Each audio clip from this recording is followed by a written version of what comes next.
Have you ever seen a man who seems to have everything, power, money, and respect, yet carries eyes that look like they've lost everything that truly matters?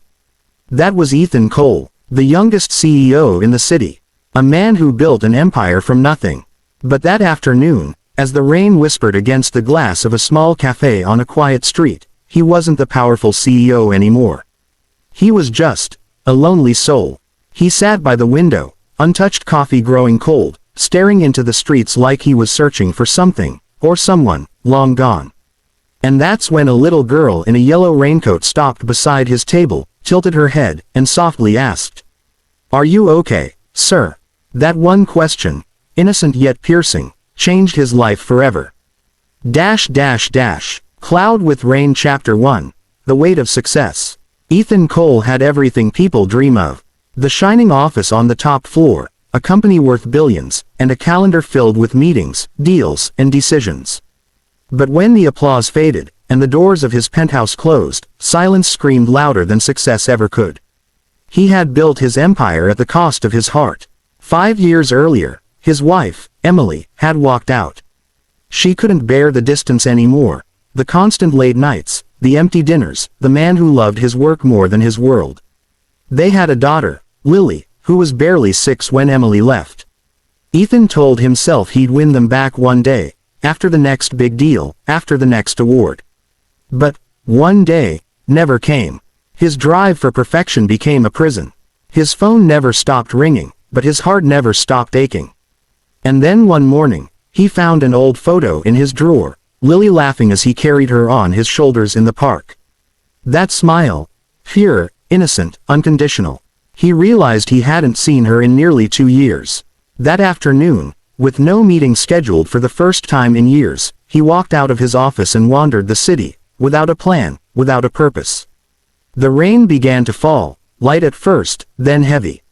He ducked into a small cafe, not the kind he'd ever noticed before, quiet, cozy, filled with the smell of cinnamon and coffee beans.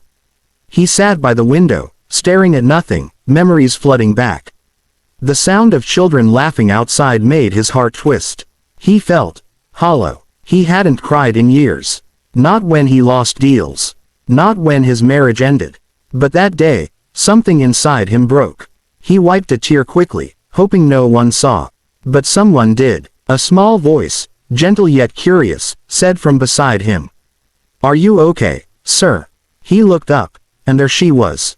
A little girl, maybe 7 or 8, wearing a yellow raincoat, her brown hair sticking to her cheeks from the rain. Her eyes were full of innocence, yet strangely familiar. For a moment, he couldn't speak. The cafe around him faded. Only the child stood there, holding a small pink umbrella with cartoon flowers. He managed a small smile. "I'm fine, sweetheart," he said softly.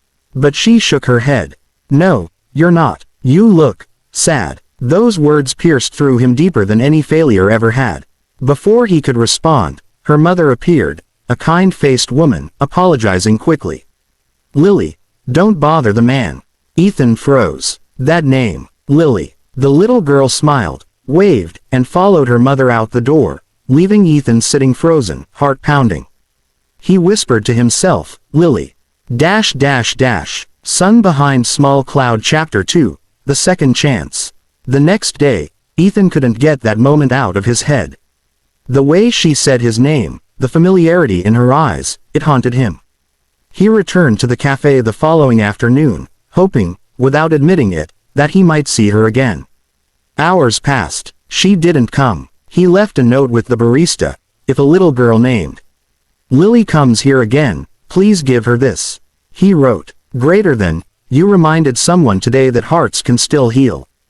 Thank you." Days turned into weeks, and then one Sunday morning, he returned to find a folded piece of paper waiting for him. It was a child's handwriting.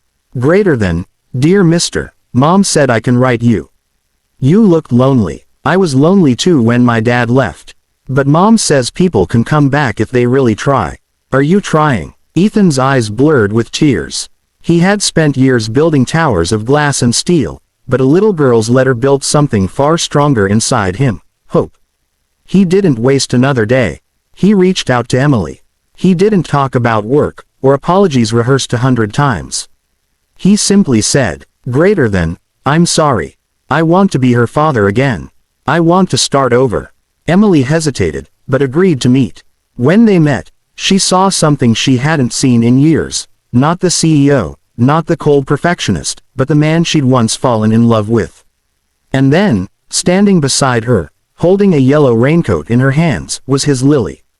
The same eyes, the same smile, the same little girl from the cafe. Ethan fell to his knees, tears streaming down his face. He hugged her tightly, whispering, I missed you so much. And Lily giggled, whispering back, I knew you'd try. Sunrise epilogue. The cafe window. Months later, if you ever passed by that same cafe on a rainy afternoon, you'd see a man sitting by the window again. But this time, he wasn't alone. Across the table, a little girl laughed as she shared her hot chocolate, her mother smiling beside her. And for the first time in years, the CEO wasn't chasing time.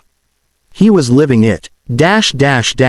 Glowing star final message, voiceover style. Sometimes, the smallest voices say the biggest truths. Sometimes, healing doesn't come from power, but from love.